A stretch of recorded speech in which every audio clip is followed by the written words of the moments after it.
বাংলাদেশ থেকে আসছেন? জি জি, কোথায় বাংলাদেশে? পিরোজপুর নাজিরপুর। আচ্ছা আচ্ছা, কি কাজে আসছেন ইন্ডিয়া? আমি আসছি বেড়াতে, আমার এখানে পিসির বাড়ি আচ্ছা, কোথায় যাবেন ইন্ডিয়া? বনগাঁ।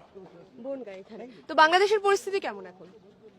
বাংলাদেশের পরিস্থিতি যা আপনারা যেরকম শুনতেছেন সেরকমই, খুবই মর্মাহত আমরা আর কি, যারা বিশেষ করে হিন্দু অধ্যুষিত যারা আছে, হিন্দু লোক যারা আছে, এদের মাইনরিটি প্রবলেম আছে আর কি। এটা হয়তো বাইরের থেকে বোঝা যাচ্ছে না, ভিতরে ভিতরে প্রচন্ড প্রবলেম। বেশ কয়েকদিন ধরে, কয়েক সপ্তাহ ধরেই তো এই ঘটনা দেখা যাচ্ছে। কিছু কি ঠিক হয়নি, না আগের মতোই রয়েছে পরিস্থিতি? না, আগের মতো পরিস্থিতি হলে তো এই পরিস্থিতি তৈরি হতো না, ডেফিনেটলি আগের থেকে খারাপ পরিস্থিতি। মানে সেটা কি একটা পার্টিকুলার এলাকা, না পুরো বাংলাদেশ ছিল? পুরো বাংলাদেশেই মাইনরিটি যারা আছে এদের জন্য প্রবলেম। সেটা ওপেনলি কিছুই বোঝা যাচ্ছে না, কিন্তু যারা মাইনরিটি বিলং করে তাদের জন্য প্রবলেম।